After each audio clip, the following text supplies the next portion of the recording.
Iya. Lanjut bang. Ada Bang Zuma ini. Assalamualaikum warahmatullahi wabarakatuh. Waalaikumsalam warahmatullahi wabarakatuh. Ya. Alhamdulillah, sahabat-sahabat sekalian, apa kabar semuanya? Salam kenal yang lain. Iya. Alhamdulillah sehat Bang Zuma. Ya, ini kehormatan buat saya ini kehadiran guru Tuhan besar kita ini. Ya. Masya Allah. Segala puji bagi Allah, abangku.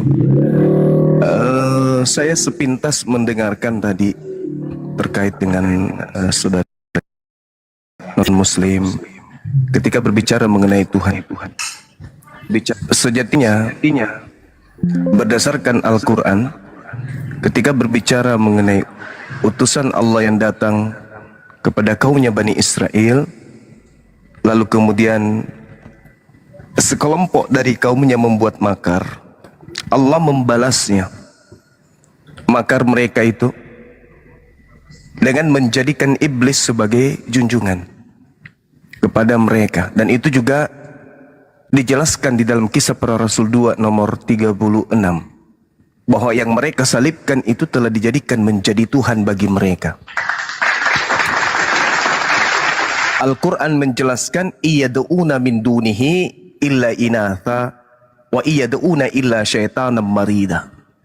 Jadi kalau saudara-saudara kita non-Muslim ditanya tentang konsep Tuhan, itu tidak akan pernah lurus antara akal dan lisan.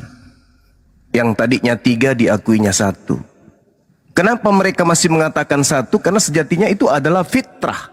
Fitrah manusia yang bertuhankan pencipta langit dan bumi dari sejak lahir. Apakah kamu bersaksi bahwa aku adalah Tuhanmu? Qalu syahidna. Maka orang-orang di alam ruh, praeksistensi sebagai manusia, itu sudah mempersaksikan bahwa tiada Tuhan selain Allah. Maka siapapun dia, ateis sekalipun, kalau ditanya, Tuhan itu ada enggak? Ada. Ateis pun ditanya. Minimal mereka mempertuhankan akal. Dengan demikian mereka mengakui bahwa pencipta akal itu ada. Nah, ini fitrah. Ini fitrah manusia. Jadi ketika Al-Quran menguraikan ajaran sebelum Islam disempurnakan, ada sekelompok manusia yang senantiasa membengkokkan ajaran para nabi. Contoh, ini sederhana. Ketika umat Islam ditanya, wahai saudara-saudara muslimku, apakah engkau pernah sampai padamu pengajaran seorang nabi datang kepada kaumnya Bani Israel lahir tanpa ayah? Mereka akan mengatakan, naam, ya. Siapa nama nabi tersebut? Isa alaihi salam. Apa tujuannya diutus?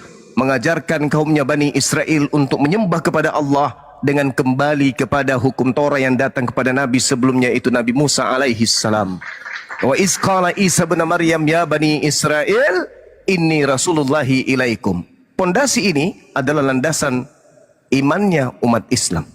Lalu bagaimana dengan Yesus? Dalam kajian antar agama, perbandingan agama, Yesus pun mengatakan hidup kekal itu adalah mengenal dirinya, Rasul Tuhan.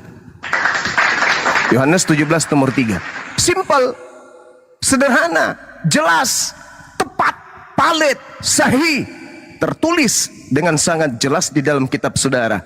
Tapi kenapa mereka selalu mengatakan masih ada Tuhan yang lain, dalam pribadi yang lain?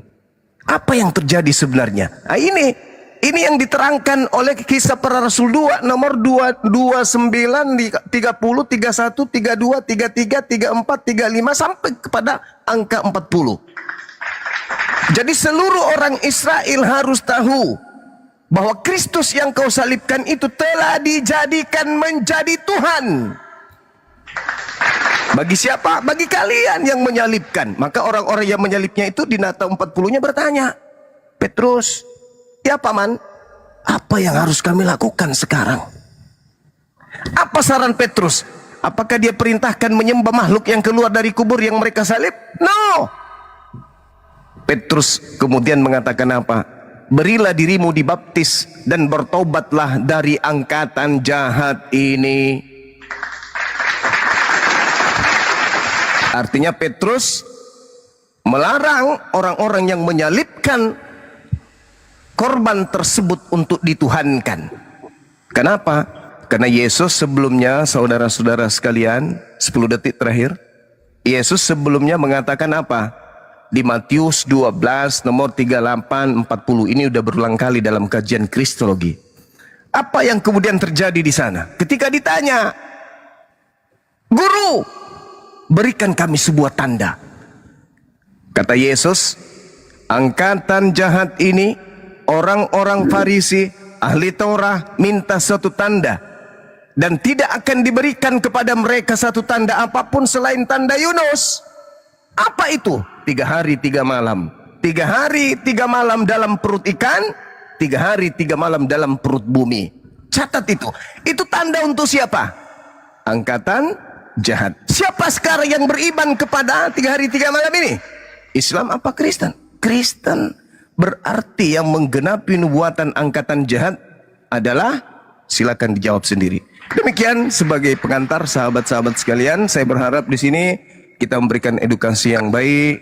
Islam datang untuk menjadi rahmatan lil alamin, sebagai petunjuk bagi orang-orang yang telah disesatkan pendahulu-pendahulu mereka untuk meninggalkan ajaran Yesus yang mengajarkan la ilaha illallah inni Rasulullah. Silakan. Waalaikumsalam. Oh entar dulu. Ini aku nggak ngimpi satu koma sama Bang Zuma ini. Lanjut Bang, lanjut. Iya. Izin Bang Jan ya. Izin Bang Jan. Bang tertib bentar dulu, Bang tertib harus tertib ya. Namanya tertib harus tertib, ya. Oke, hari ini kita ada narasumber dari Islam ya, ada Bang Zuma. Dan juga untuk teman-teman yang mau berdiskusi dengan kami persilahkan, tetapi harus bawa data. Ya, bawa data, jangan bawa kebencian ya. Dan juga ketika berdiskusi berikan azab yang baik ya. Nah, tunjukkan bahwa agama kalian adalah agama kasih. Oke. Yang pertama saya beri kesempatan dulu untuk Bang Penginjil, bentar dulu. Ya, Bang Penginjil silakan. Dari tadi kayaknya sudah gatel nih ya di bawah. Nah, silakan. Boleh bertanya gak? Bang Baal izin ya, ini saya gedekan ya Bang Penginjil ya. Ya silakan Bang. Tadi kan Bang Zuma menyebutkan nama Isa. Boleh bertanya gak? Kalau Nabi Isa itu pernah menggauli babu gak Bang Zuma? Nabi Isa alaihissalam tidak pernah kemudian melakukan hal yang seperti dilakukan oleh nenek moyang Tuhannya, saudara. Jadi Nabi Isa alaihissalam di dalam Al-Quran itu dikatakan bahwa beliau adalah laki-laki yang suci, berasal dari keturunan yang suci, berasal dari silsilah yang suci, bukan berasal dari keturunan pezina seperti Yesus yang Anda sembah. Oh, berarti menggauli babu itu penting gitu. Kalau di dalam kaidah Bible dan Al-Quran, kitabnya orang Yahudi, rupa-rupanya boleh dihalalkan kemudian. Sebagaimana Nabi Abraham di dalam cerita Bible Kejadian 17 bla bla bla dan seterusnya, Nabi Abraham di situ dikatakan memiliki gundik-gundik, memiliki budak dan melahirkan anak tunggal bernama Ismail. Oh, Ismail ya. Ya, jadi kalau kita lihat di dalam tradisi Bible, ya, ternyata boleh menggauli budak. Oh, kenapa? Nabi Abraham difitnah di dalam Bible menggauli budaknya, katanya bernama Hagar. Lahirlah seorang anak yang menjalankan hukum kekal Tuhan. Manusia pertama, Kejadian 17:23, setelah Abraham kemudian menerima perjanjian kekal yang menjalankan syariat itu adalah baginda alaihissalam Ismail. Oke, sudah dengar. Ya, dan yang diminta kemudian untuk dipersembahkan di hadapan Elohim ternyata anak budak, yaitu anak tunggal Ismail. Jadi Bible mengajarkan jangankan menggauli budak, di Bible diajarkan Sarah dinikahi oleh Fir'aun pada saat dia sah menjadi istri Abraham. Berarti Bible mengajarkan Kristen untuk melakukan poliandri. Oke, sudah. Pertanyaan kedua, Izin Bang Penginjil. Izin Bang. Saya boleh nanya balik kalau diizinkan. Oke, biar saya bantah. Kamu bilang Juma. Sabar dulu abangku, sabar. Saya boleh balik bertanya, nanti Anda bantah penjelasan saya yang berdata. Oleh ya, saya bertanya kepada saudara. hal yang paling kemudian laki-laki miliki yang paling berharga adalah kelaminnya. Kelamin laki-laki itu adalah hal yang paling berharga. Baginda Rasulullah Muhammad sallallahu alaihi wasallam, kelaminnya tidak pernah terlihat selain dari mahram, kakeknya. Laki-laki tak pernah melihatnya. Pertanyaan saya, Tuhan Anda nonotnya pernah dilihat oleh seorang laki-laki bernama Lukas, sehingga Lukas mencatat Yesus disunat pada hari ke-8. Pertanyaan saya, dari mana Lukas tahu kalau senjata Tuhan Anda itu kulupnya dipotong? Apakah pada saat anak Yesus ini, si bayi Yesus ini masih usia 8 tahun, Lukas ngintip? Atau setelah dewasa Yesus memperlihatkan senjatanya kepada Lukas? Hayalan saja. Jangan kebencian abangku. Kita edukasi kepada anak bangsa. Ini pertanyaan yang kemudian bisa membangun pola pikir kita dalam beragama. Apakah Yesus memperlihatkan senjata yang paling berharga kepada pencatat Lukas pada saat dewasa? Ataukah nonot Tuhan Anda itu dilihat pada masa bayi? Ingat, Nabi Muhammad memperlihatkan kelaminnya hanya kepada istri yang sah. Tetapi Muhammad, Tuhan Anda kemudian Nabi Muhammad disunat gak? Nabi Muhammad sallallahu alaihi wasallam Mana dengan dalilnya? lisannya, sabar abang, sabar. Mana dalilnya? Jangan kebencian ya, jangan kebencian. Kebencian, yang aku aja Nabi Muhammad disunat, sallallahu alaihi wasallam dengan lisannya sendiri mengatakan Sunat gak salah dia? satu. Bisa nggak kita gantian disunat berbicara gak? abangku? Astaga. Bisa nggak? Bisa nggak kemudian kita berdialog itu? Ya kan gitu, bicara tentang sunat kan? Iya, enggak. Ini kita berbicara mengenai Udah jelas ini tadi sunat kan ente? penghargaan kita Sunat terhadap. bukan? Iya, Muhammad disunat gak? Kenapa Anda nggak berbicara? Astaga, Muhammad nggak disunat sosokan. Di dalam hadis At-Tabrani, Nabi Muhammad diceritakan Tani berapa? dengan lisannya kemudian berkata, min karamati Allah awulidtu makhtunan walam yara ahadan sawati. Jadi termasuk bagian kemuliaanku dari Tuhanku Allah Subhanahu wa taala, Allah menganugerahkan kepadaku dilahirkan dalam keadaan sudah bersunat. Ini Nabi Muhammad yang mengucapkan ini Nabi Muhammad yang menceritakan kemudian dirinya, tentang pribadinya, tentang esensi akan dirinya. Bukan orang lain yang menceritakan Nabi Muhammad nonotnya dipotong loh pada hari ke-8. Bukan. Tapi Nabi Muhammad sendiri yang mengatakan min karamati Allah an wulidtu. Salah satu kemuliaan yang diberikan oleh Allah kepadaku, aku lahir dalam keadaan sunat. Sekarang pertanyaan saya tolong dihargai, karena ini edukasi. Dari mana Lukas tahu kalau senjata Tuhan Anda itu sudah tidak berkulup? Pada saat bayi kah Lukas melihatnya? Atau pada saat Yesus sudah dewasa? Silakan. Pertama saya menanggapi tadi Gurunda bilang bahwa orang yang menggali babu itu penjina. Berarti Gurunda tidak ada saya penjina. mengatakan menggauli babu itu pezina. Tadi Saya mengatakan bahwa tradisi dalam kehidupan kita ini, kalau ngintip istrinya orang mandi lalu menggaulinya, itu apa namanya? Tunggu. Daud mengintip Berseba yang adalah istri Urea, itu lalu menggaulinya, itu apa namanya, Bang? Kan saya bilang menggali babu. Emang itu babu Berseba? Sekarang pertanyaannya kan tentang zina.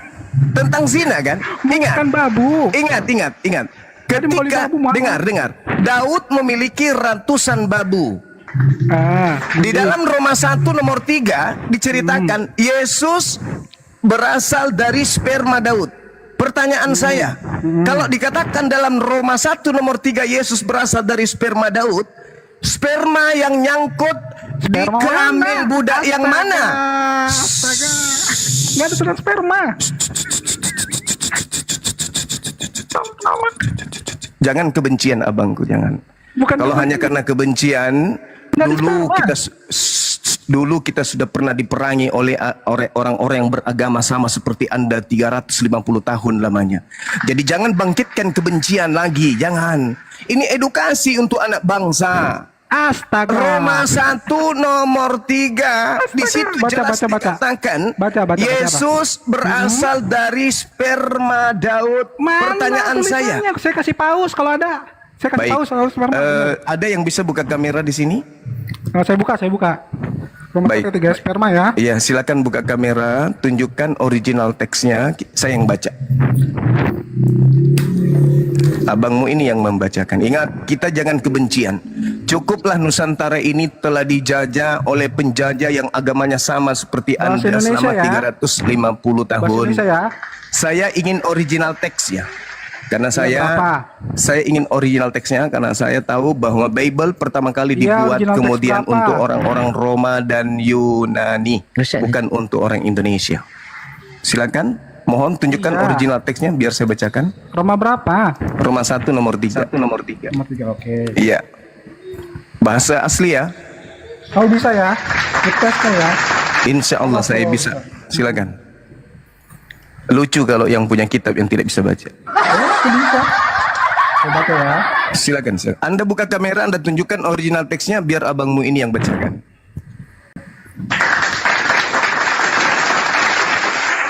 Roma 1 nomor 3. Baca. Oke. Roma Yang jelas, dekat-dekat. 1. Dekat. Baik.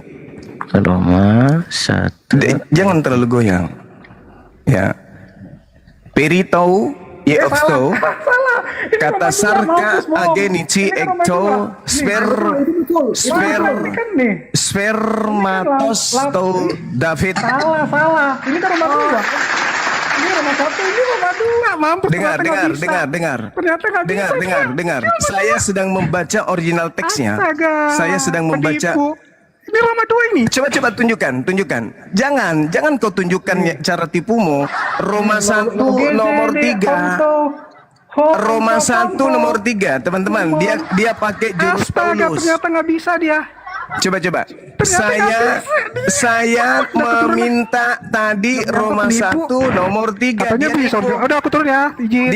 Dia nipu teman-teman. Dia menunjukkan dalil yang bukan saya minta. Dia pikir saya ingin baca yang ada di bukanya, padahal saya punya kitab di sini, original teks.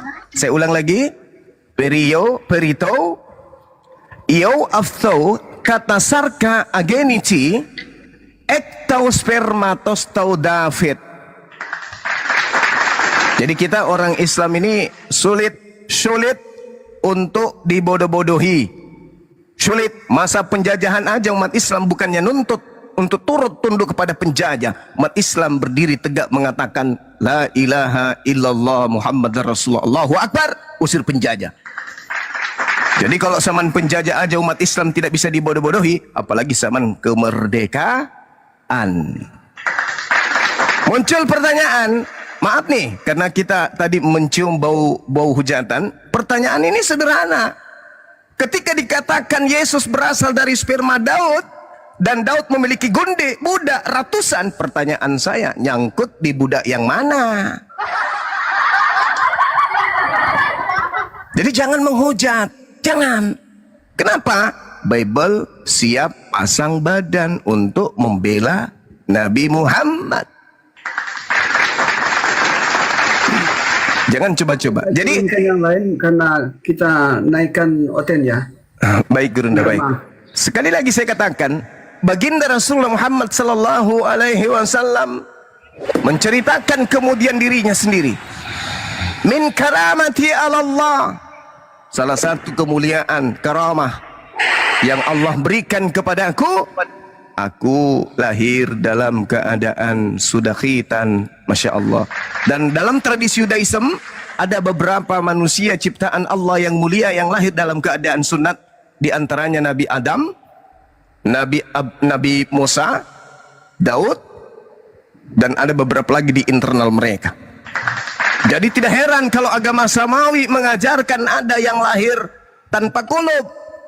Gak heran, kenapa? Ada yang lahir tanpa gigi, ada yang lahir tanpa lubang hidung sebelah, ada yang lahir tanpa mata, ada yang lahir tanpa tangan, ada yang lahir tanpa kaki, ada yang lahir tanpa bibir, dan seterusnya. Itu biasa. Jadi tak ada kemudian kekurangan Allah ketika Allah ingin menciptakan makhluk termulia di atas muka bumi ini, lahir tanpa kulub.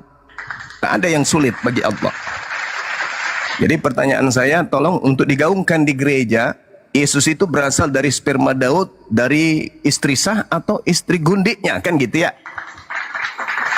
Ini saya belum masuk karena dalil, belum. Saya masih membuka cakrawala berpikir saudara-saudara Kristen untuk menghindarkan saling hujat. Jangan saling hujat.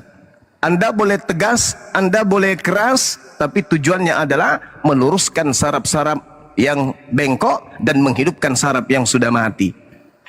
Biar anak bangsa ini cerdas untuk memilih mana agama yang benar. Agama Kristen punya amanat agung, ajaran Islam juga punya ud'u ila sabili rabbika bil hikmah. Ajakan untuk mengajarkan orang lain, mengajak orang lain untuk menuju kembali kepada Tuhannya, Allah Azza wa Jalla, dengan cara hikmah, dengan cara baik, bukan dengan cara menghujat, bukan dengan cara merendahkan, menghinakan dan seterusnya, tapi memaparkan yang hak adalah hak, yang batil adalah batil. Silakan saudara-saudara.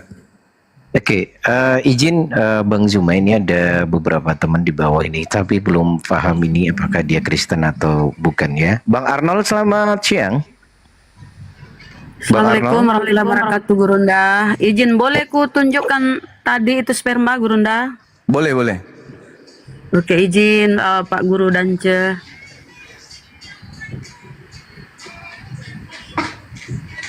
Oh, dalil-dalil penting seperti ini udah di dalam, bukan di luar kepala, di dalam kepala. Kalau di luar kepala mereka, kalau kita di dalam, dia di luar. Jadi ini ya teman-teman, keturunan Daud, ya keturunan Daud. Nah kalau kita masuk di sini ya, ini keturunan, kita klik ini ya, kata Gurunda tadi itu apa? Itu sperma ya, ini sperma ya. Sperma atau benih Daud. Nah, ke originalnya Tidak terlalu besar, Bunda, besarin sedikit. nih, kita ini aja ya, sementara tulisan spermanya nih. Ini kan sperma ya. Keturunan Daud, sperma. Nah, teman-teman. Nah, originalnya itu di bawah sini. Kalau kita klik ini originalnya nih, spermatos. Kita klik ya.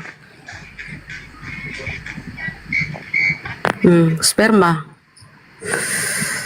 itu originalnya teman. Jadi benih Daud, sperma gitu kali Gurunda ya. Kita mau ini. Oke, terima kasih. Assalamualaikum warahmatullahi wabarakatuh, Bu Gurunda. Masya Allah, udah lama. Iya, sahabat. Ini Gurunda kita ya teman-teman, yang di bawah ini Gurunda yang sangat besar sekali ya. Yang Gurunda kita nggak ada lagi gitu ya. Lapuk-lapuk, Miss Deng. Panas sudah joten panas.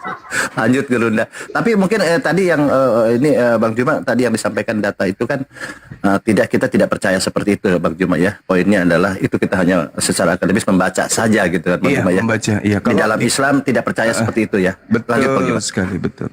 Al-Quran menjelaskan di dalam surah Maryam, inilah fungsinya kemudian ketika di dalam Yohanes 16, Yesusnya berkata, apabila datang seorang penolong setelahku, dia akan memuliakan aku, bukan menghinakan aku. Dan itu hanya disifati Quran ketika berbicara mengenai sosok yang datang di tengah kaumnya Bani Israel lahir tanpa ayah. Al-Quran surah Maryam ayat 19, Roh Kudus datang kepada seorang perawan bernama Maryam. Apa kata beliau? Innama ana rasulu rabbiki li'ahabalaki gulaman zaqiyah. Roh Kudus berkata kepada Maryam, wahai Maryam, sesungguhnya aku hanyalah rasul utusan Tuhanmu untuk menyampaikan anugerah kepadamu akan lahirnya sosok manusia berjenis kelamin laki-laki dan derajatnya suci. Ini fakta real dalam Al-Quranul Karim dijelaskan. Nah, kalau kita lihat dalam Matius, Yesus berasal dari seorang perempuan yang hampir saja diceraikan oleh seorang laki-laki yang bukan suaminya. Namanya Yusuf. Ibunya pada saat hamil ingin diceraikan oleh laki-laki yang bukan suaminya. Ini rada-rada aneh sih kalau menurut saya. Ada seorang wanita ingin diceraikan tapi yang menceraikannya bukan suaminya, sah. Maaf nih, maaf. Ini saya berbicara mengenai data. Boleh Anda baca di Matius 1 mulai dari data 18 sampai 31. Itu akurat datanya di situ. Sedangkan ketika Al-Qur'an mengatakan Maryam anna yakunu li gulam walam yamsasni bashar walam aku bagiya. Bagaimana mungkin aku mempunyai seorang anak laki-laki padahal tidak pernah ada seorang laki-laki yang menyentuhku, apalagi menceraikanku. Dan aku bukan seorang pesina. Walam aku bagia. Aku bukan pesina. Aku bukan pesina. Berarti aku tidak pernah bertunangan, tersentuh atau apapun laki-laki. Wah, subhanallah. Lalu kemudian Roh Kudusnya berkata apa? Qala kazalik. Itu kata Roh Kudus. Ini kata Roh Kudusnya, Rabbuki uhuwa alayya hayyin. Tuhanmu hal ini tidak sulit tapi mudah bagiku. Nah itu. Lalu kemudian walina ja'alahu ayatan linnas. Dan agar aku menjadikan satu tanda kebesaranku kepada seluruh manusia. Nah, jadi terkait dengan kelahiran sosok yang datang di tengah kaumnya Bani Israel, bukan hanya untuk Bani Israel. Tentang pengetahuan itu, bukan. Tentang diutusnya dia, memang itu hanya untuk kaumnya Bani Israel. Tapi untuk agar diketahui bahwa pencipta langit dan bumi pernah mengutus seorang laki-laki suci, itu wajib hukumnya diketahui oleh seluruh umat manusia. Berdasarkan Quran, walinaja'alahu ayatan linnas. Nah, ini pernah nggak tertuang di dalam ucapan Yesus berdasarkan uraian pewarta di dalam Bible? Pernah, Bang. Di mana, Bang Suma? Yohanes 14 nomor 31. Apa kata Yesus? Dunia harus tahu. Keren kali Al-Quran ini. Subhanallah. Walina ja'alahu ayatan linnas wa rahmatan minna. Roh Kudus berkata, Allah menjadikan tanda kelahiran seorang laki-laki tanpa ayah bagi seluruh umat manusia. Dan sebagai rahmat dari Allah Subhanahu wa ta'ala. Dan apa kata Allah? Wa kana amram maqdiya. Itu adalah suatu urusan yang sudah diputuskan. Wajib terjadi. Harus terjadi. Tidak ada tawar-menawar. Jadi Yesus menerangkan dunia harus tahu. Apa yang dunia harus tahu tentang kau, wahai Yesus? Bukankah kau itu diutus hanya kepada kaummu? Jawab Yesus, iya emang. Tapi dunia harus tahu kalau aku ini adalah seorang muslim yang taat. Saya bacakan dalilnya ya, teman-teman sekalian, supaya tidak menjadi fitnah. Karena kita ini adalah penggiat debat lintas agama. Kita baca. Apa kata Yesus? Supaya dunia tahu bahwa aku mengasihi Bapa dan bahwa aku melakukan segala sesuatu seperti yang diperintahkan Bapa kepada aku. Subhanallah. Beliau seorang muslim yang taat.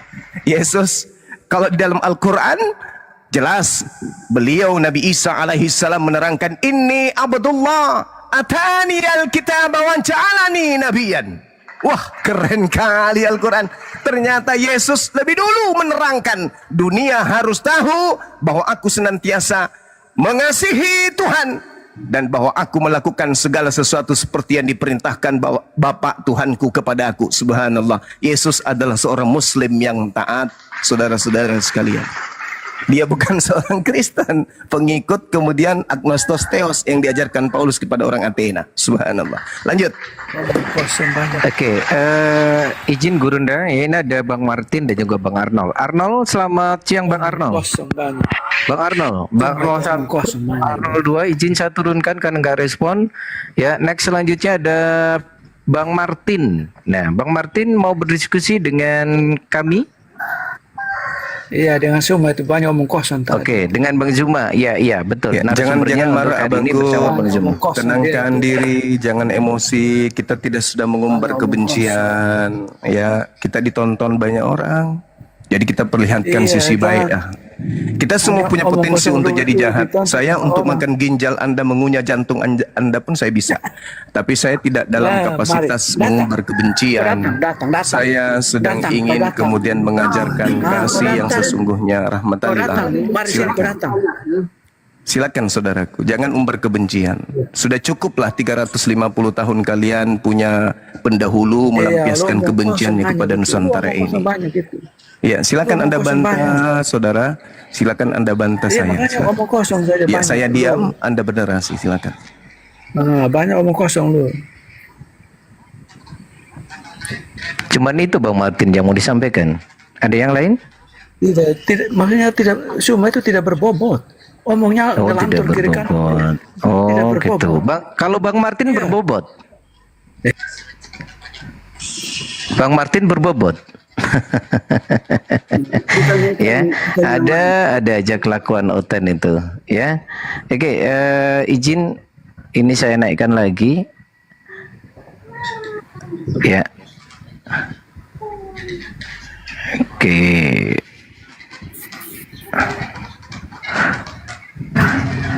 Oke, Bang Anto, selamat siang Bang Anto. Assalamualaikum warahmatullahi wabarakatuh. Terima kasih ada Kurunda semuanya di sini. Waalaikumsalam Saya warahmatullahi wabarakatuh, Bang Thomas. backgroundnya ini Bang menurut Anto ruang masih papan ya, medan tempur saya itu mengetik ketika netizen tidak terbaca. Host, please. Just want to reposting, share, mensiarkan dakwah ini dengan reposting. Please. Semoga para follower Anda yang Anda follow bergabung di sini yang cerdas-cerdas. Please tolong papan medan tempur saya dalam papan typing itu jangan terganggu oleh background. Berarti backgroundnya diganti Pak Oke, Dance, terima Pak kasih. Ustadz. Iya, Assalamualaikum. backgroundnya agak ini Ya. silau dan ini. Ya teman-teman sekalian, sekali lagi saya perkenalkan diri. Saya Zulkifli M. Abbas, seorang apologet Islam yang lahir dan tumbuh oleh karena adanya para penghujat misionaris dan gerakan-gerakan kristenisasi yang terselubung maupun yang terang-terangan.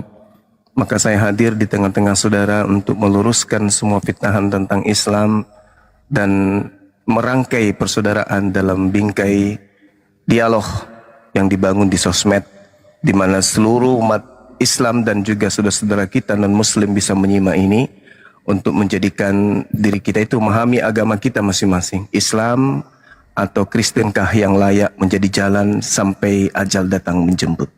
Untuk itu sekali lagi saya katakan, cara-cara dialog, cara-cara kita berdiskusi di tahun 2025 yang negatif, yang tidak baik, baik itu dari kalangan Islam, lebih-lebih dari saudara non-Muslim, agar kiranya ditinggalkan, menuju kepada etika dialog yang bermartabat, diskusi yang kemudian penuh dengan nilai-nilai ilmu yang bisa kita jadikan sebagai sandaran dalam beribadah, sandaran dalam beragama, sandaran dalam memupuk persaudaraan lintas agama demi untuk menjaga persatuan dan kesatuan kejayaan Islam dan Kristen dalam bingkai persaudaraan sebangsa dan setanah air Indonesia merdeka. Demikian. Oke, sebelum saya serahkan kepada Bang Suma untuk berdiskusi dengan umat Kristen, saya ingin menyampaikan apa yang disampaikan Bang Suma, bahwa Yesus itu adalah Muslim. Muslim artinya berserah diri kepada Allah, meyakini Tuhan satu-satunya. Apa yang dikatakan oleh Yesus, Yohanes pasal 14 nomor 6.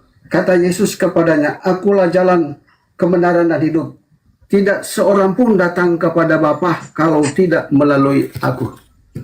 Yang dimaksudkan di sini, apa yang dilalui oleh Yesus itu dilakukan oleh orang lain. Ya, mari kita melihat contoh yang konkret. Allah telah berfirman kepada Abraham, keturunannya disunat. Lalu Yesus pada Lukas pasal 2 Yesus disunat. Ini dilanjutkan oleh umat Muslim. Nah, menegaskan bahwa Yesus adalah Muslim, ya, taat kepada aturan. Lalu kedua, ya, dalam kitab Tanakh, ya, ada, ya, diberikan oleh Allah sendiri untuk berpuasa. Lalu mari kita melihat, itu ditunjukkan oleh Allah pada kitab Tanakh. Dan Yesus mempraktekannya, dia berpuasa 40 hari. Dan kita melihat Muslim melanjutkan, ya, perintah Tuhan seperti itu. Demikian juga dalam kitab Keluaran, ya, Allah telah berfirman kepada Musa dan Harun untuk membasuh kaki dan tangan.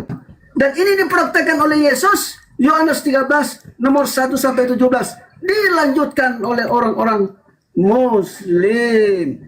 Lalu kita melihat pada kitab Nehemia pasal 8 nomor 7, ya, Esra menunjukkan cara menyembah Tuhan dengan cara sujud, dan dipraktekkan oleh Yesus, ya, pada Matius pasal 26 nomor 39, dilanjutkan oleh orang-orang Muslim. Ya, Yahudi menyembah Tuhan dengan menghadap kiblat, dipraktekkan oleh Yesus. Yesus masuk sinagog, ya, dan Muslim melanjutkan itu dengan cara, ya, berkiblat menghadap Ka'bah. Nah, ini menunjukkan apa yang dikatakan oleh Bang Suma, bahwa Yesus adalah Muslim. Muslim artinya taat kepada Allah Subhanahu wa Ta'ala. Lanjut.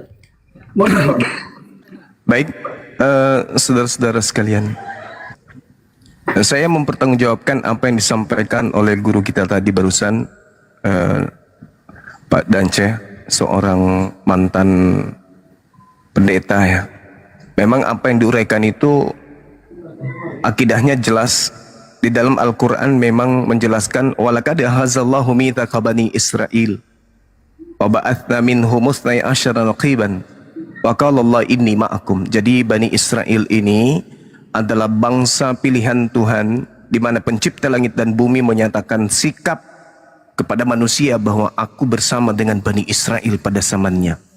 Nah, catatan di dalam uraian pewarta kisah para rasul, penulis kisah para rasul dalam buku pertamanya Lukas 1 nomor 33 menceritakan begini, dan Yesus akan menjadi seorang raja atas kaumnya, yaitu keturunan Yakub, sampai selama-lamanya, dan kerajaannya tidak akan berkesudahan. Ini harus dicatat baik-baik, baik saudara Kristen non-Muslim maupun saudara Islam. Saya ulang baca, ketika Al-Quran menjelaskan dalam surah Al-Ma'idah ayat 12, walaqad akhazallahu mitsaqa bani Israil wa ba'atsna minhum 12 naqiban wa qala Allah inni ma'akum.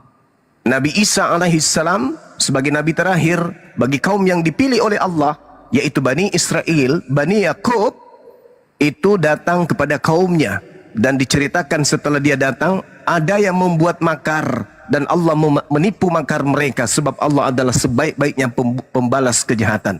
Nah, di dalam Lukas 1:33 saya baca, dan Yesus akan menjadi raja atas keturunan Yakub.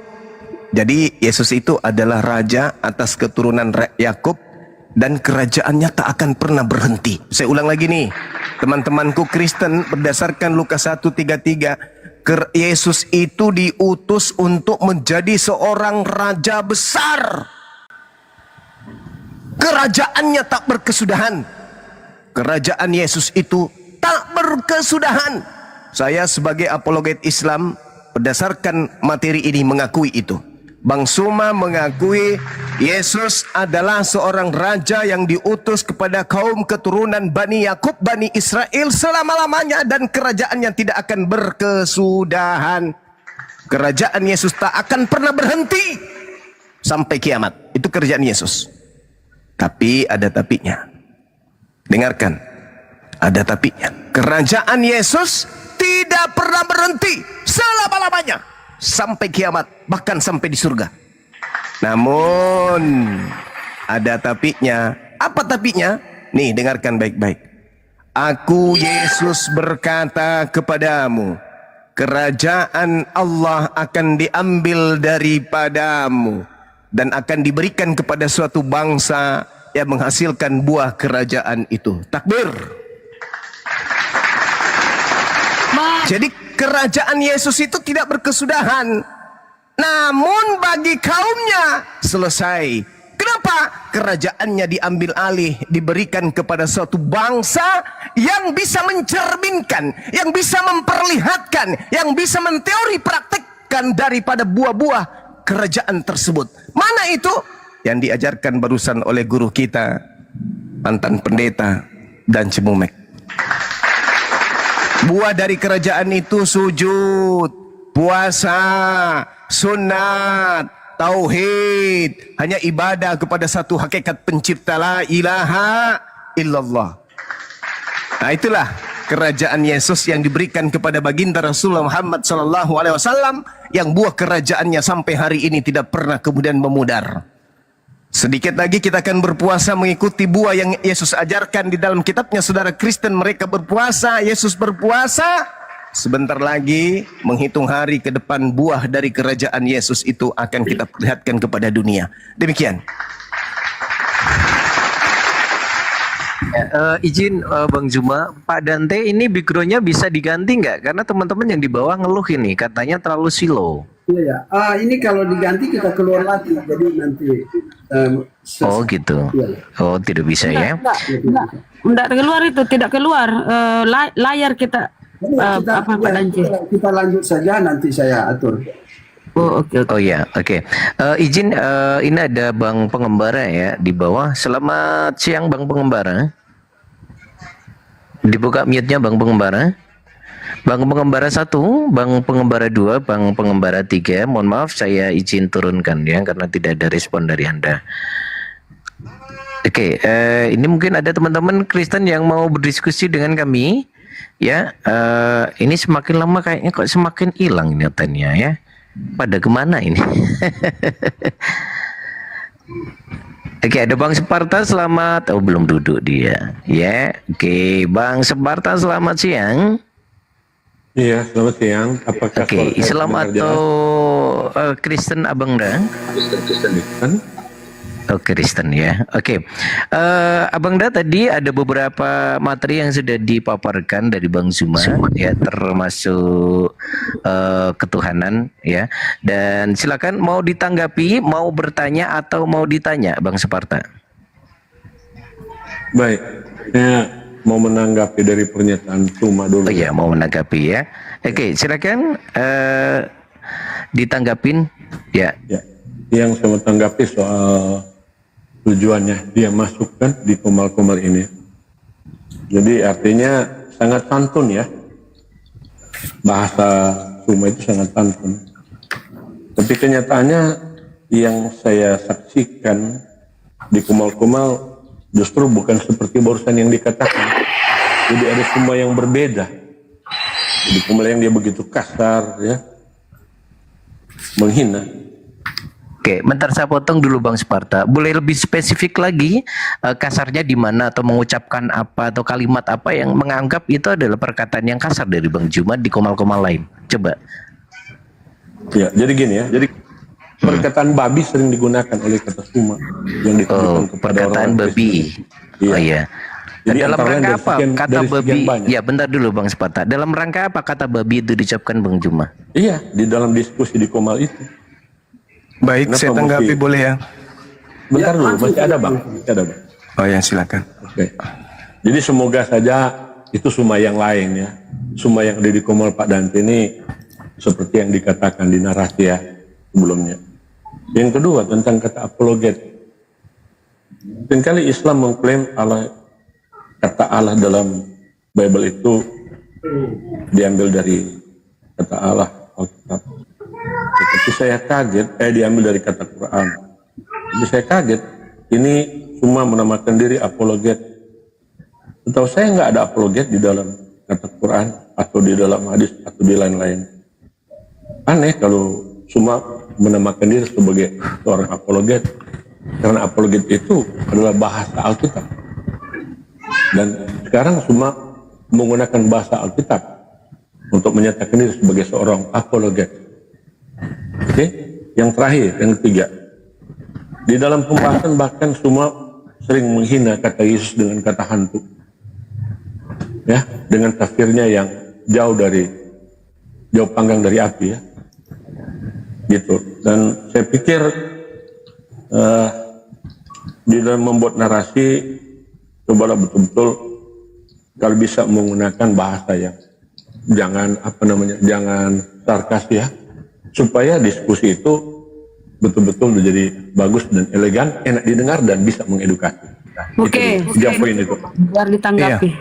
Silakan Baik, Komandan. saya ambil yang pertama tadi. Terkait dengan kata saya terkait dengan kata babi. Di dalam Matius 7 nomor 6, Yesus berkumpul dengan kaumnya Bani Israel. Kata Yesus, jangan kamu memberikan barang yang kudus kepada anjing dan jangan kamu melemparkan mutiaramu kepada babi. Kira-kira yang dimaksud babi di sini oleh Yesus siapa?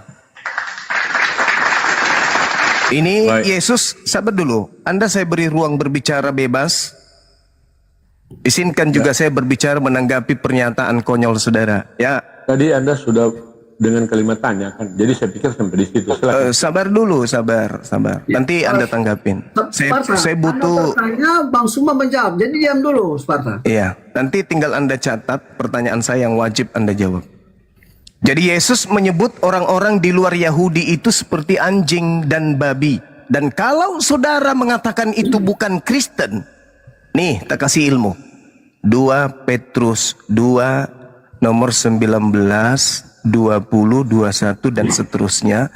Di situ mengatakan bahwa orang Kristen yang murtad disebut sebagai anjing dan babi, yang makan muntah dan kembali ke kubangan. Lalu Kristen yang tidak murtad disebut apa? Itu satu ya. Kemudian Yesus menyebut nabi-nabi palsu yang datang kepada muridnya dengan sebutan serigala.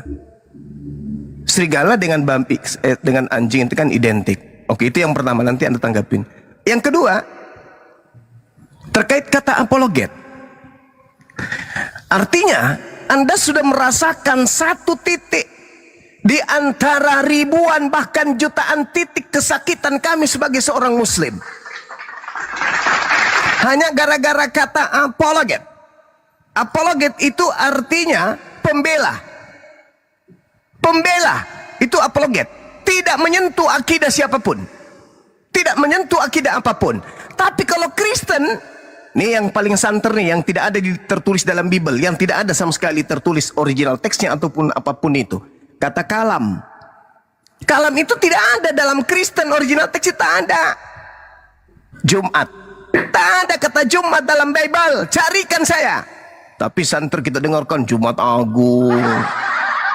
Kalam Bapa, kalam Yesus, gereja kalam. Dari mana ini semua? Dari mana kata kalam? Dari mana kata Jumat Agung ini ambil? Tak ada dalam Bible. Bahasa original teks kata Jumat itu tak ada. Sampai alis Anda berubah menjadi kumis, tidak akan pernah Anda temukan bahasa-bahasa Islam seperti itu di dalam Bible. Kalau apologet itu mah bahasa umum.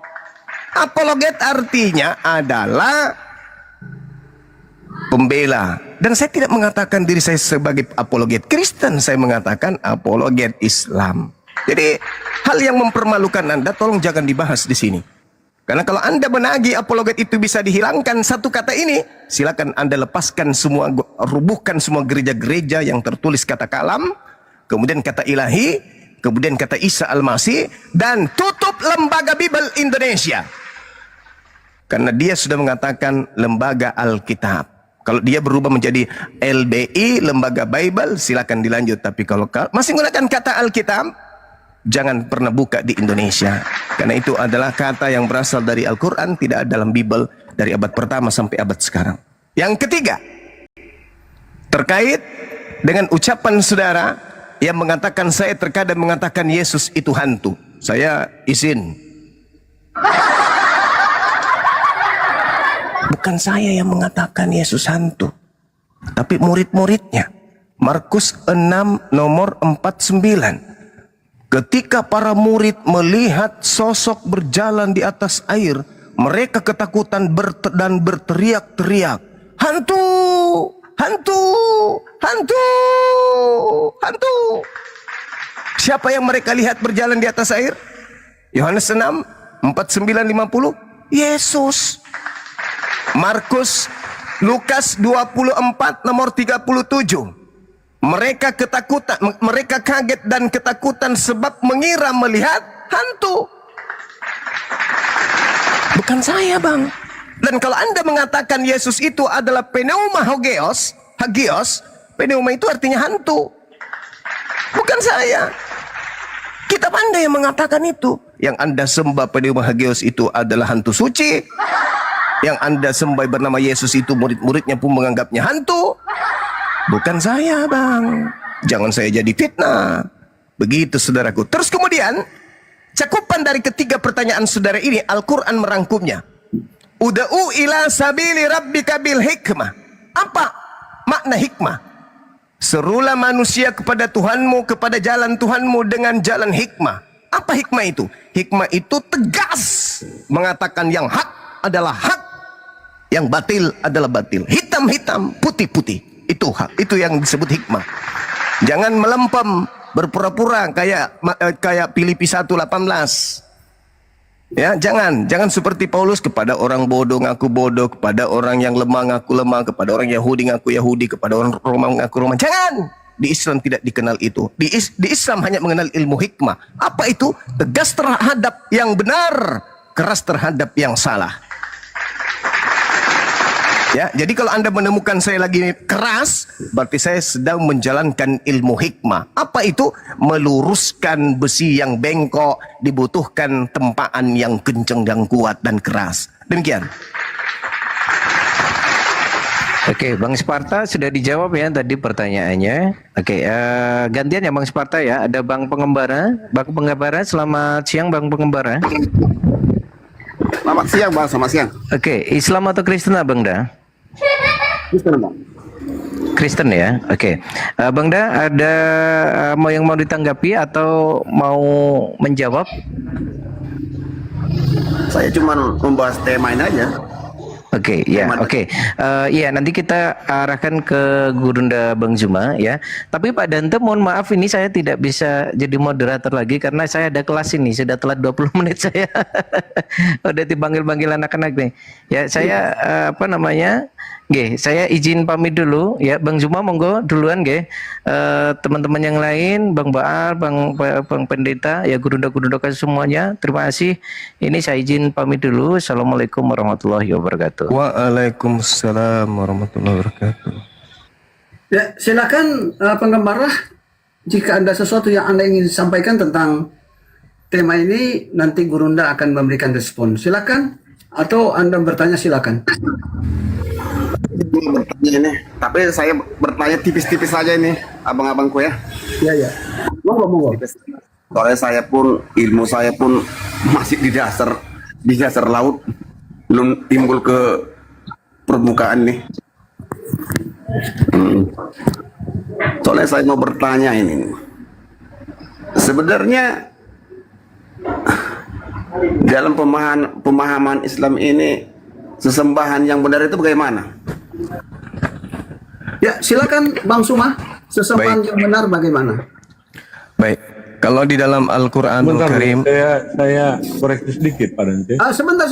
Satu persatu. Tadi kan yang sebentar, Sparta. supaya kita tidak kehilangan penghormatan ya. Penggembara telah bertanya dan sekarang waktunya Bang Suma menjelaskan. baik Gurunda. Jadi ya Pak Dante. Jangan lupa. Bang Suma. Pak, Bang Juma, saya ingin selesai Bang Juma. Kalau dalam Moderator. Sebentar ya. Ini waktunya Bang Suma menjelaskan. Baik, lanjut. Penggembara bertanya kan sesembahan yang benar itu bagaimana? Jadi sekarang waktunya narasumber yang menjawab. iya, baik. Bismillahirrahmanirrahim. Ketika berbicara mengenai sesembahan di dalam ajaran agama Islam, Islam menyembah kepada hakikat pencipta langit dan bumi yang juga disembah oleh para nabi berdasarkan Al-Quranul Karim.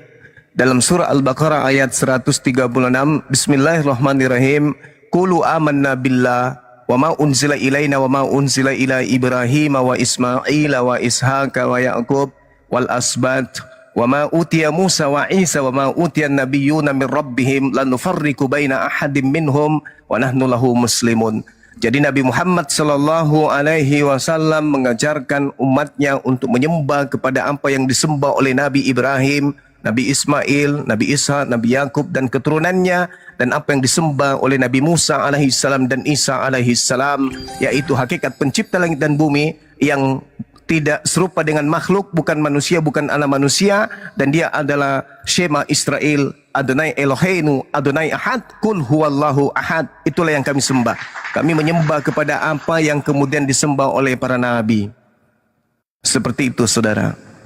Nah, sedangkan dalam kajian Kristologi dan juga Islamologi, tentu berbicara mengenai hakikat sembahan, orang-orang Kristen, mohon maaf, yang diperkenalkan oleh orang-orang Barat lebih dulu dicanangkan di dalam Bible sendiri, di dalam Kisah Para Rasul 17 nomor 21, nomor 22 dan nomor 23, ternyata Paulus mengajarkan menyembah kepada Agnostos Theos, yaitu dewa yang disembah oleh orang-orang Athena.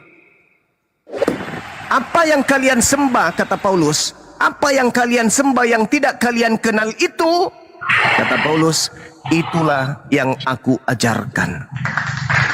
Berarti apa yang disembah oleh orang Athena sebelum Paulus datang, itu juga yang orang Kristen sembah hari ini, tapi di dalam nama Yesus Kristus. Silakan Anda teliti lagi, Anda baca Kisah Para Rasul 17, nomor boleh diulang dari 19, nomor 20, 21, 22, 23 endingnya. Ternyata Paulus mengajarkan pengikutnya menyembah kepada dewa Agnostos Theos. Demikian.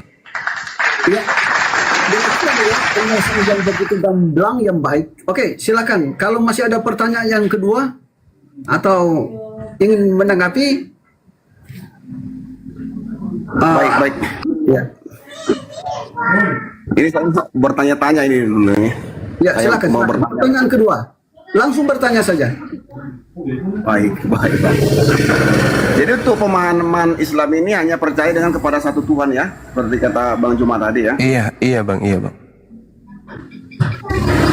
Berarti apa yang saya dengar selama ini kan nggak benar, nggak betul juga ya.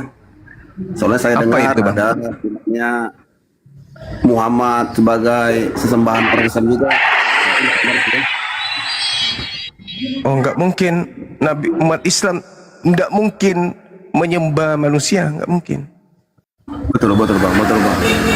Makanya saya bertanya ini bang pada ahlinya kan gitu kan. Kalau ahli saya kalau bertanya kepada nggak ahlinya saya di-kick, dibuang. Iya. Bang kan. Nah soalnya saya pingin mendalami istilahnya kebenaran itu bang. Iya. Yang mana agama yang baik, yang benar kan wajib kita tahu juga bang kan. Yang kita Iya, inilah tujuan Komal kita dibuka. Silakan. baik bang. Soalnya kalau saya bertanya supaya sama pendeta berdebat, saya langsung di-kick, dibuang langsung. Itu dia bang. Iya. Makanya saya sering naik di komal-komal muslim seperti Bang Yonatan Nandar, itu Bang apa ada itu nama loading. Nah, saya suka itu bang. Iya. Ya, silakan kalau masih ada pertanyaan yang lain silakan. Baik bang. Tadi saya bertanya tadi bang sama Bang Alkal TP, saya langsung di-kick. Tapi saya hanya bertanya di bangnya karena saya nggak tahu kan itu kan. Iya. Saya tanya tadi gini bang, untuk istilah kita ini mau pergi haji nih kan. Nah, Iya. apakah diwajibkan sebagai kita sebagai muslim nih bang ya, sebagai muslim lah umpamanya bang untuk mencium batu Hajar Aswad itu bang? Apakah wajib? Apakah silahnya hanya ritual yang nggak patut diikuti atau gimana bang? Itu disunahkan bang. Disunahkan, kemudian kalaupun tidak bisa menyentuh, ya bisa melambaikan tangan atau mencium kalau bisa. Dan itu adalah bagian daripada apa yang menjadi rangkaian haji atau umroh. Jadi dalam pemahaman saudara kami Kristen, kami maklum, saudara kami Kristen menganggap umat Islam itu menyembah Hajar Aswad. Nah itu. Kenapa saudara kami Kristen mengatakan itu? Karena kami kemudian berbondong-bondong ke sana untuk berziarah ke tempat suci, tempat Nabi kami kemudian beribadah, tempat bersejarah yang telah ditunjukkan menjadi syariat hukum dalam Islam.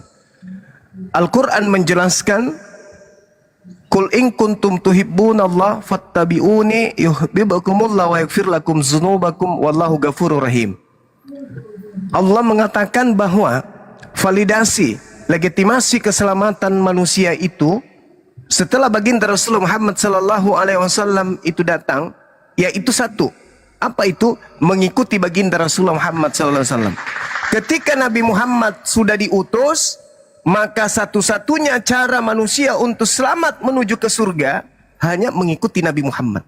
Ali Imran ayat 31. Qul in kuntum tuhibbunallah. Apabila engkau mencintai Allah, apabila engkau ingin dosa-dosamu diampuni oleh Allah, maka ikutilah Nabi Muhammad, maka dosa-dosamu akan seluruhnya dihapuskan dan engkau akan dicintai oleh pencipta langit dan bumi. Nah, fattabi'uni, ikutlah denganku. Nabi Muhammad kemudian memerintahkan untuk menyentuh Hajar Aswad. Maka kita mengikuti perintah itu. Menyentuh, bukan menyembah. Mencium, bukan menyembah, tapi memegang, mencium, mengusap batu tersebut. Apabila engkau mengusap batu itu, apabila engkau menjalankan perintah itu, yaitu datang, bersusah payah, mengorbankan harta, mengorbankan segala-galanya yang kau punya, kau datang ke sana, menyentuhnya, maka pencipta langit dan bumi akan menghapuskan dosa-dosamu. Jadi bukan batunya yang menghapuskan, sama seperti di dalam Yesaya 6, nomor 6, nomor 7. Dosa-dosamu telah dihapuskan karena bibirmu telah menyentuh batu tersebut. Nah, tuh sama tuh. Dosa-dosamu telah dihapuskan karena bibirmu telah menyentuh batu tersebut. Apakah batu itu yang menghapuskan? Tidak. Tetapi perintahnya yang dijalankan kemudian yang menyebabkan dosa kita dihapuskan. Sama.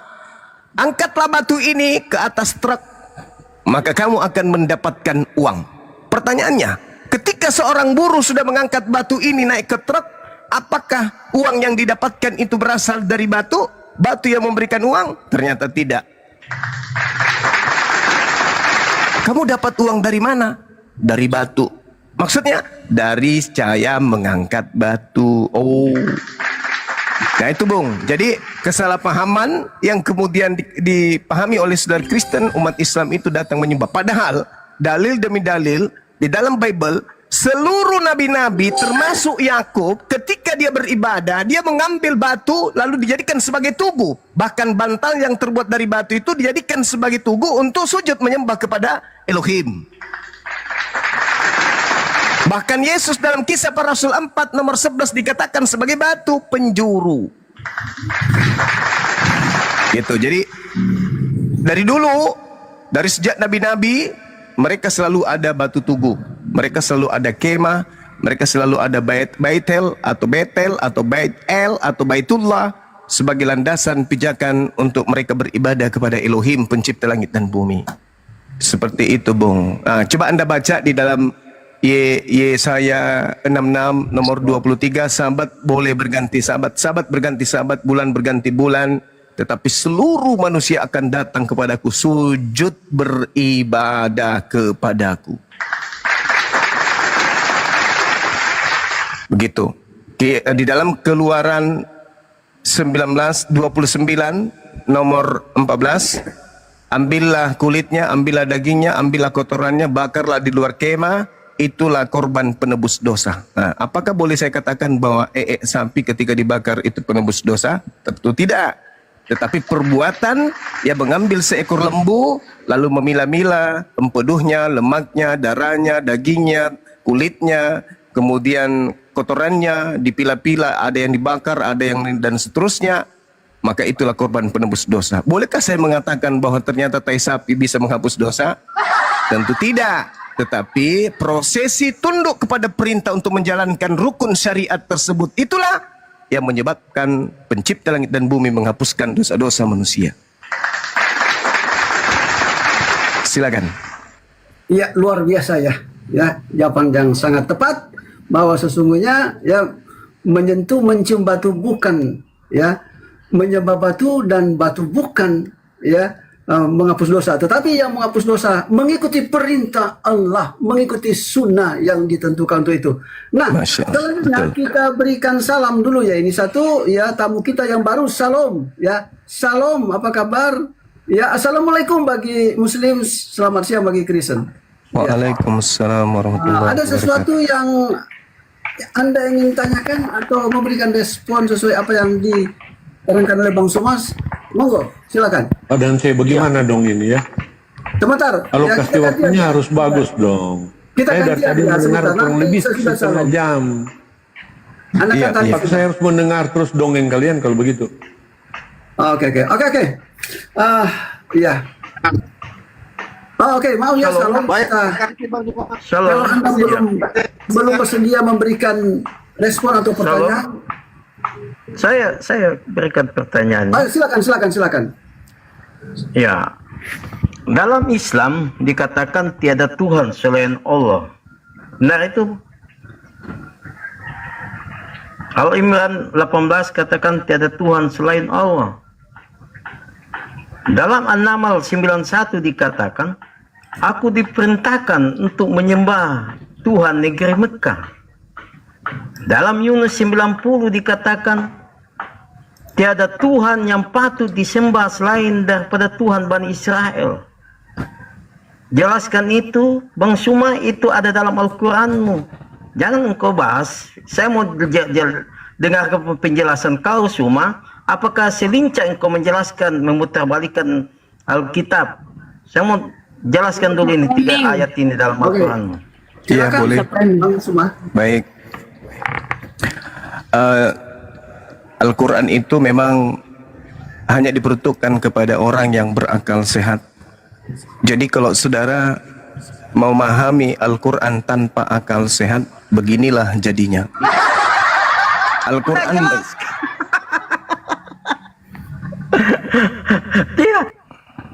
Al-Quran menjelaskan kemudian Bismillahirrahmanirrahim, innama umirtu an a'budu rabbi rabba hazihil baldatil ladhi harramaha walahu kullu say' wa umirtu an akuna minal muslimin. Ya, minal muslimin. Maafkan saya kalau saya salah baca ayat. An-Naml ayat 91. Innama umirtu, sesungguhnya aku Nabi Muhammad ini hanya diperintahkan untuk menyembah Tuhan negeri ini. Tuhan negeri ini maksudnya alam Mekah.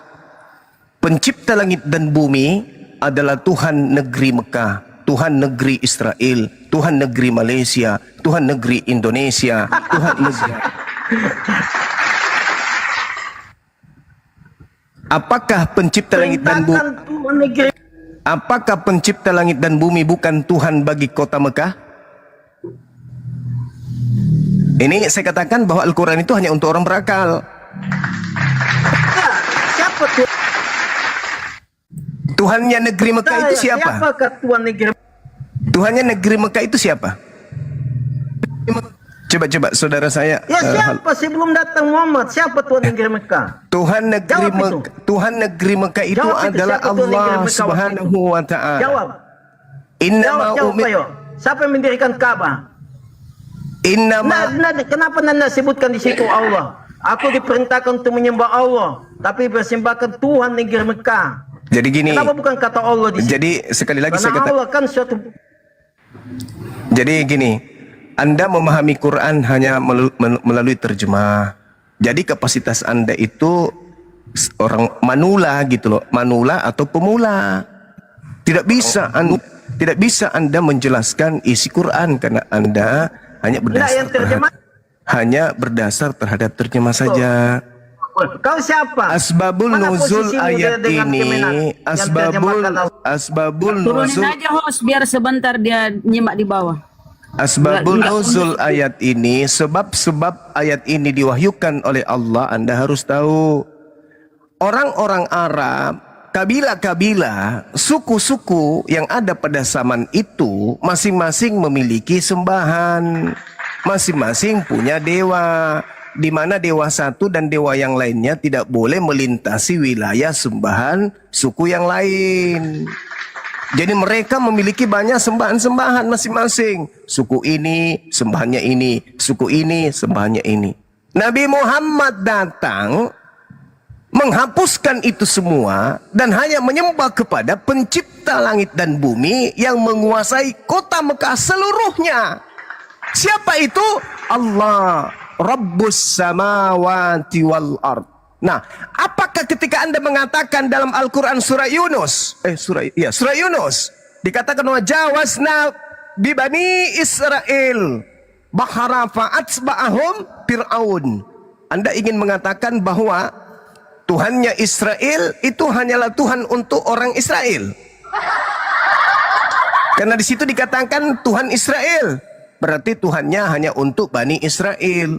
Berarti bukan Tuhan untuk Bani yang lain. Apakah begitu? Tuhan Elohim adalah Tuhan bagi Israel? Apakah cuma Tuhan bagi Israel saja? Atau kalau Anda mengatakan bahwa Tuhannya Bani Israel ini bukan Tuhan bagi Bani Ismail, apakah begitu? Berarti Tuhan Anda terbatas. Kalau Tuhan yang Anda pahami Tuhannya Bani Israel hanya Tuhan bagi Bani Israel, berarti ketika ada penyebutan ilah Bani Israel, sembahan Bani Israel, berarti bukan sembahan bagi Bani yang lain. Kecil dong. Padahal artinya bukan begitu. Makanya Al-Quran itu hanya untuk yang berakal sehat, bukan yang hanya memiliki kebencian. Kemudian berbicara mengenai pencipta langit dan bumi yang mengatakan, kata kami Al-Quran menjelaskan wa ma arsalna min qablika mir rasulin illa nuhi ilaihi annahu la ilaha illa ana fa'budun. Kami tidak mengutus seorang rasul pun sebelum engkau wahai Nabi Muhammad, melainkan kami wahyukan kepadanya bahwa tidak ada Tuhan selain aku. Bukan dikatakan tiada Tuhan selain kami, maka sembahlah aku. Tidak dikatakan maka sembahlah kami. Kenapa Allah menggunakan kata kami? Karena Allah kemudian memperlihatkan keagungan kebesarannya yang berkuasa di atas segala-galanya. Dengan ilmu kebijakan yang ada yang maha bijaksana, Allah melibatkan makhluknya. Ketika Nabi Muhammad diutus, Nabi Muhammad dilahirkan oleh seorang wanita mulia bernama Siti Aminah, dan bapaknya laki-laki mulia bernama Abdullah. Maka Allah mengatakan kami, dan di situ Allah melibatkan Roh Kudus, malaikat Jibril. Maka Allah melibatkan mereka dengan menyebut kata kami, wa ma arsalna min qablik mir rasulin illa nuhi ilahi annahu la ilaha illa ana fa'budun. Allah ketika menjelaskan tentang kebesarannya melibatkan makhluknya, tapi ketika Allah memerintahkan makhluknya untuk menyembahnya, Allah hanya mengatakan aku. Tidak pernah mengatakan kamilah Tuhan, sembahlah kami. Itu tak ada. Tidak ada itu dalam Islam. Nah, oleh karena itu saudara, kalau Anda memahami Islam, tolong jangan menarik kesimpulan hanya berdasarkan terjemah, karena Al-Quran bukanlah kitab terjemah. Terjemahan Al-Quran bukan Al-Quran, sedangkan umat Islam kitabnya Al-Quran bukan terjemahan. Berbeda dengan tetangga saya di lautan sana, kitabnya hanyalah dan oke, saya kira begitu. Oke.